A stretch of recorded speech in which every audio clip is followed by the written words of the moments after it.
There is a line in the sand that I need to draw, and that is Masonic education is absolutely not to be done in the lodge room on a regular meeting, bar one exception. That's right.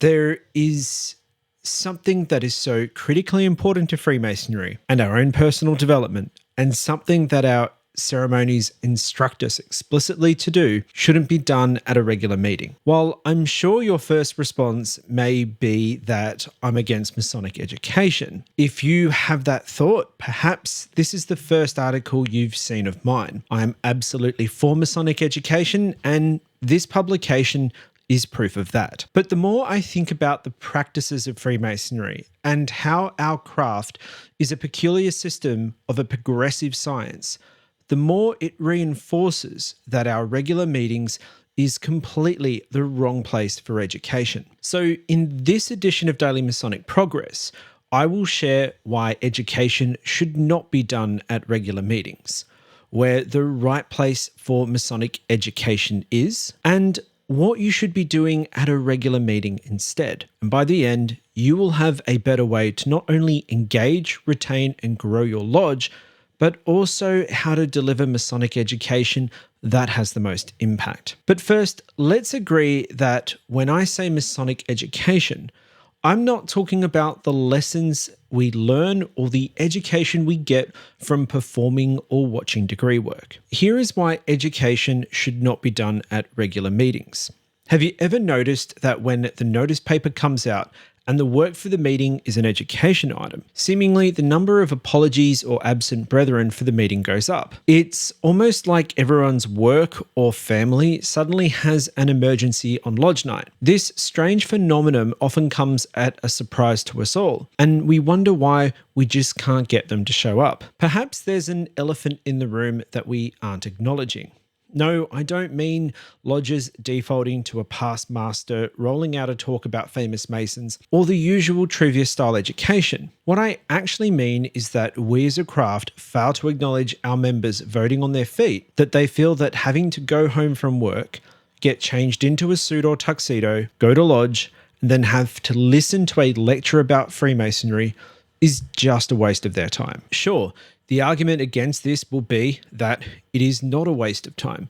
It's important, blah, blah, blah. Well, my question to you here is this. What has actually transpired in this situation? Have you considered that what has actually gone on is the lodge doesn't have any degree work to do.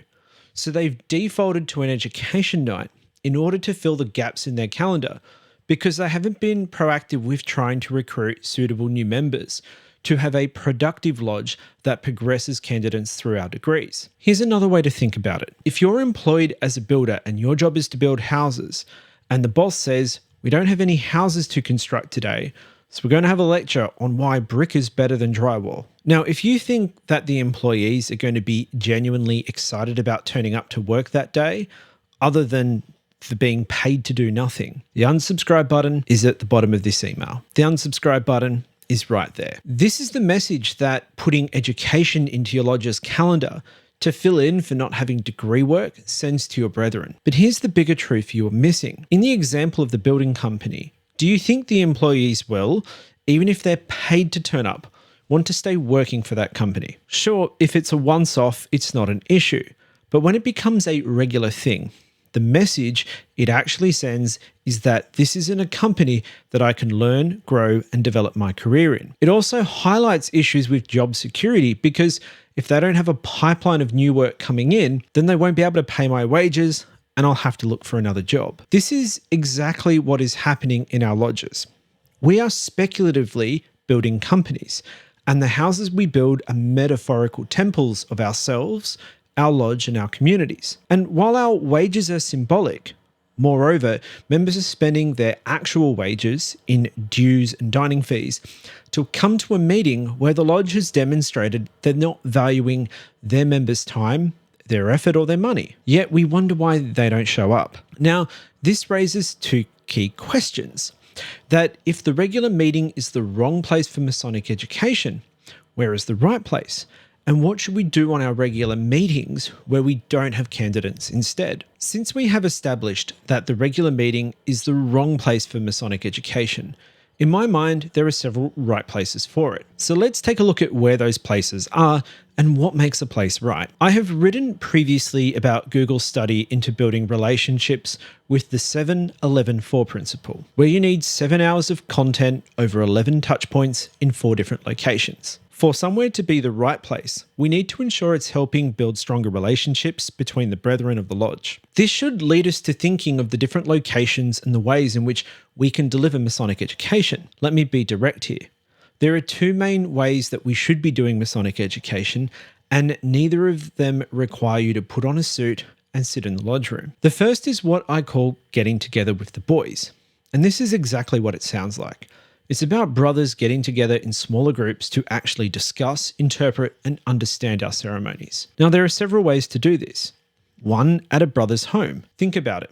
What's more comfortable than sitting in someone's living room, maybe with a coffee or something stronger, actually talking about what that piece of ritual means to you? No formalities, no right worshipfuls, just brothers actually discussing Freemasonry. You'd be amazed how much more people open up when they're not sitting in straight rows in their best suits. Now, I'm going to add something here for you as a podcast listener or a YouTube viewer. You see, this whole studying Freemasonry at home in a group is not something new.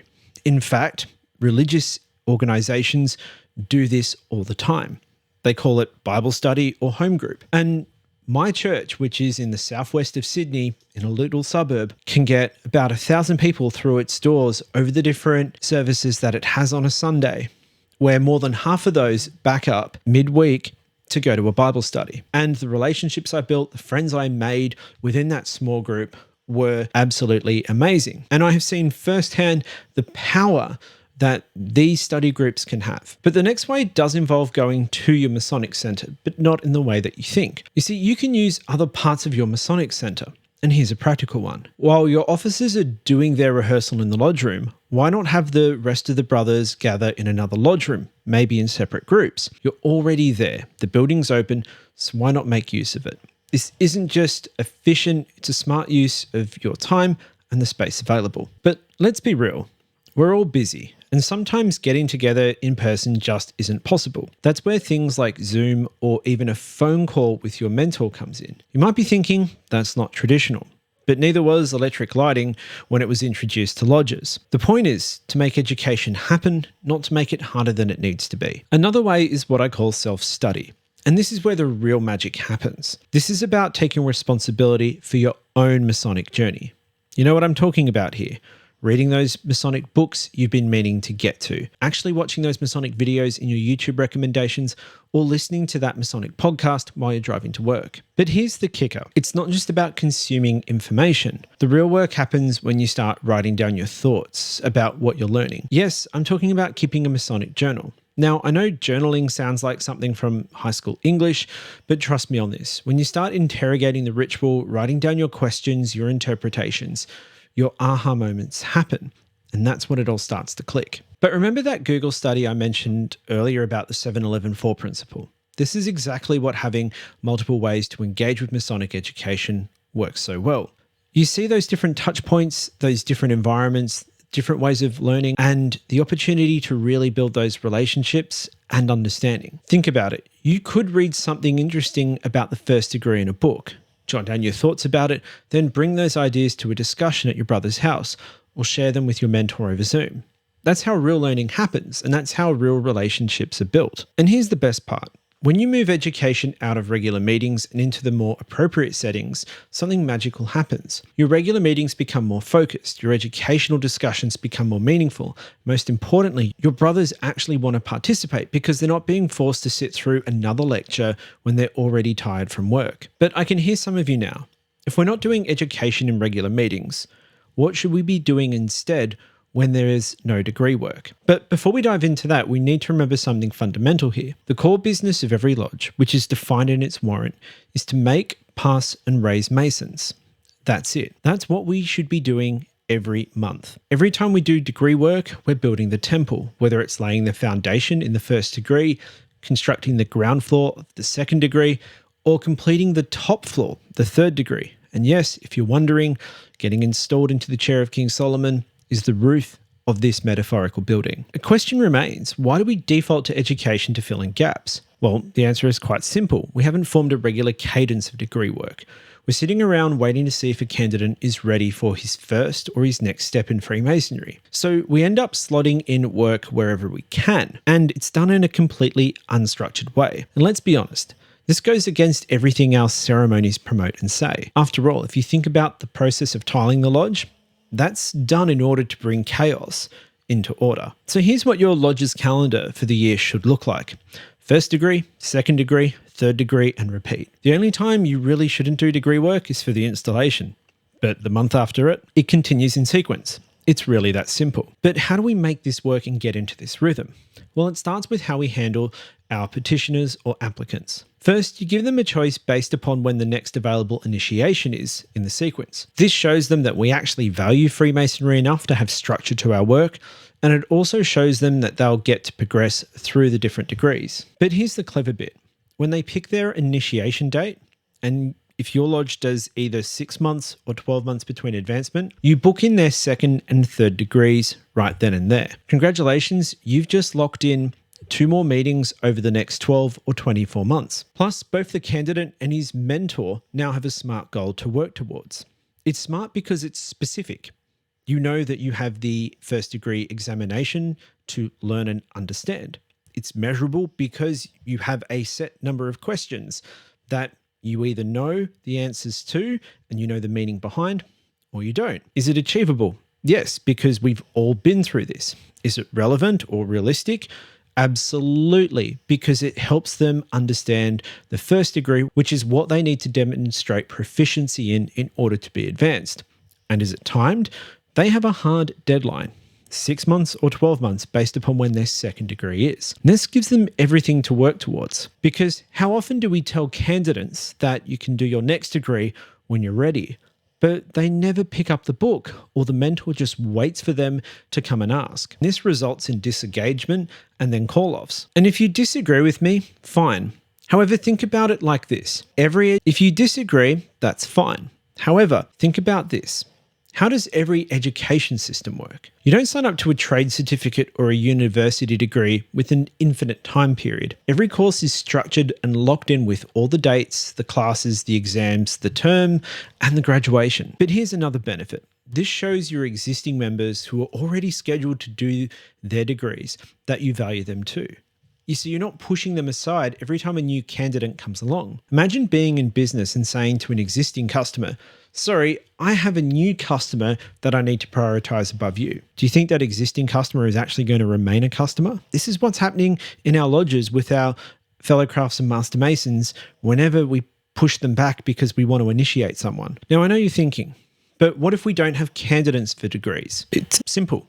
You do exemplification. First off, you can exemplify the degree with a brother who most recently took that degree or who is next to be advanced. This gives them more time and opportunity for the ceremony to really sink in. Secondly, exemplifications are perfect for your officers learning to perform the degree. It's all about match fitness. How many times have we seen officers struggle through a second or third degree because we haven't done one in ages? But also, in order for the lessons of these degrees to sink in and the ritual work to be embedded in our minds, we need to see it done regularly and consistently. And this is why a first-time worshipful master can nail an initiation in his first month in the chair, but he challenges to do a third degree because we've seen the initiation 100+ times, but have only seen a third a handful of times. There is also the consideration that when you haven't done a degree in ages, there are mistakes. And sure, they happen. We're human. They're part of learning. But it's not just about the small mistakes. You see, those prompts and corrections all take up time. And I think it'd be interesting to actually time a meeting to work out how much additional time correcting the mistakes in a ceremony takes. We often wonder why a third degree takes a long time when we haven't done one in a while. It's because the officers aren't fully confident in their work.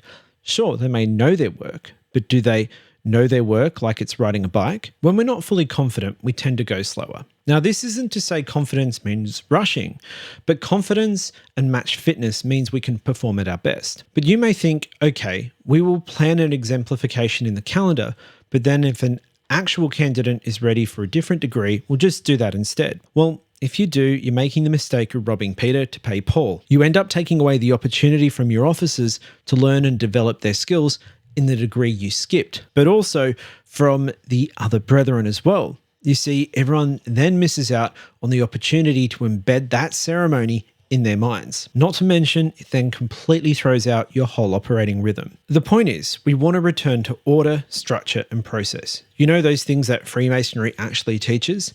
This is about performing our core business of making, passing, and raising Masons. And if you're not keen on doing exemplifications, just think of them as renovations of an existing building instead of a new build. And before you ask, yes, there is one exemption to education being done in regular meetings. And that one exception to the rule is the performance of the sectional lectures in the first, second, or third degree. Now, hold on. Before you say, isn't that education? Let me be clear. These aren't actually lectures as we typically think of a lecture. They're more like ceremonies, except we don't advance a candidate, so they don't get classified as degree work. Well, what are the sectional lectures if they aren't lectures or if there aren't ceremonies? They're actually highly educational performances that explain the meaning of the ceremonies. They incorporate numerous sections from the ceremonies themselves and are performed in a unique question, answer, and charge format. Think of them less as lectures and more as an extension of our ritual work. But there's actually so much more to say about the sectional lectures as one of the most underrated and underutilized tool in our Masonic toolbox for membership growth, engagement, retention, and lodge growth, as well as our own Masonic development, education, and advancement. So in the next edition of Daily Masonic Progress, I'll deep dive into why these lectures are not just another education item, but are actually a crucial part of our ritual tradition that we've somehow forgotten to use.